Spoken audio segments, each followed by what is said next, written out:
ایک فقیر بادشاہ کے دربار میں جا نکلا نا تو کہا کہ بادشاہ یہ تخت و تاج کیا ہوتے ہیں، اس کی کوئی قیمت نہیں ہے۔ تو بادشاہ ہنس کے کہنے لگا اس فقیر کو باہر نکالو، اسے کیا پتا ہے کہ تخت و تاج کیا ہوتے ہیں، اس کی لذت کیا ہوتی ہے۔ جب خدام کھڑے ہوتے ہیں، استقبال کر رہے ہوتے ہیں، جب تخت پہ بیٹھے اور ساری رعایا نیچے بیٹھی ہوتی ہے، اس نے کہا نکالو فقیر کو، اس کو کیا پتا۔ بادشاہ ایک دن شکار کرنے گیا تو وہاں اس کا گھوڑا جو ہے وہ سرکش ہو گیا اور ایسی جگہ پہ لے گیا کہ جہاں نہ پانی تھا اور نہ کوئی اور چیز۔ بادشاہ وہاں ہانپ رہا ہے کہ وہی فقیر مشکیزہ ڈالے ہوئے گزرا اور آواز دے رہا ہے پانی لے لو، پانی لے لو۔ بادشاہ کی تو موت واقع ہونے والی تھی، آخری ہچکیاں تھی، تو اس نے آواز دی پانی۔ تو اس فقیر نے کہا کہ ہاں تمہارے پاس ہے کوئی قیمت پانی دینے کی؟ اس نے کہا میں بادشاہ ہوں اس ملک کا۔ اس نے کہا ہوتے ہوگے، مجھے غرض نہیں ہے، میں تو بیچتا ہوں پانی۔ اس نے کہا بابا میں بادشاہ ہوں، جو مانگو گے میں دوں گا، مجھے پانی دو، میں مر رہا ہوں۔ اس فقیر نے کہا آدھی حکومت لگے گی۔ اس نے کہا آدھی لے لینا، مجھے پانی تو دو، کیونکہ مر گیا تو ساری جائے گی۔ اس نے پانی کا گھونٹ دیا، پیاس کی شدت تھی، جب پانی کا کٹورا اس نے منہ سے لگایا تو پانی حلق میں اٹک گیا۔ اب پھر دوبارہ مصیبت بن گئی۔ تو اس فقیر نے کہا کہ میں حکیم بھی ہوں، اگر کہو تو تمہارا علاج کر دوں۔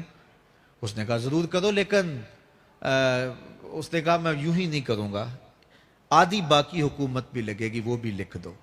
اس نے چمڑے کے اوپر لکھوا لیا، ساری حکومت لکھوا لی اور اس نے اس کا علاج کیا فوری۔ جو اس کے پاس ٹوٹکا ٹونا تھا تو اس کا پانی حلق سے نیچے اتر گیا۔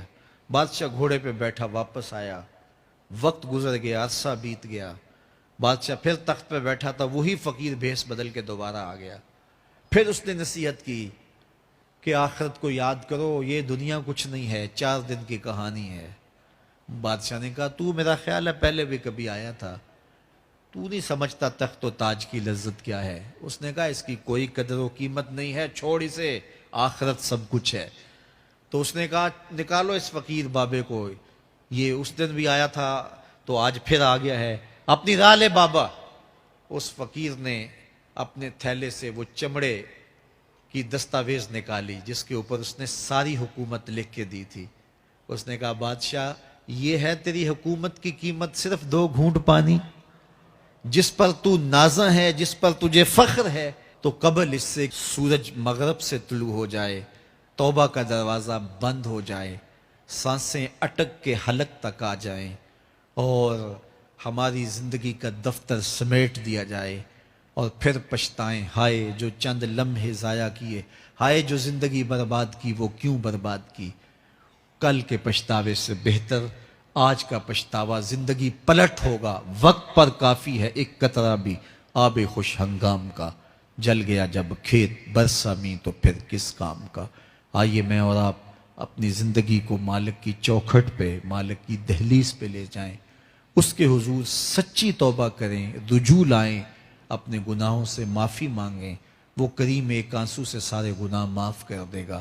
اپنی آخرت کی تیاری کریں، کاروبار دنیا بھی کریں، لیکن اصل ہماری زندگی آخرت کی زندگی ہے۔ صحابہ کو خندق کھودتے دیکھا تو پیار آیا تو یہی کہا اللہم ان العیش عیش الاخرہ، اے اللہ زندگی تو آخرت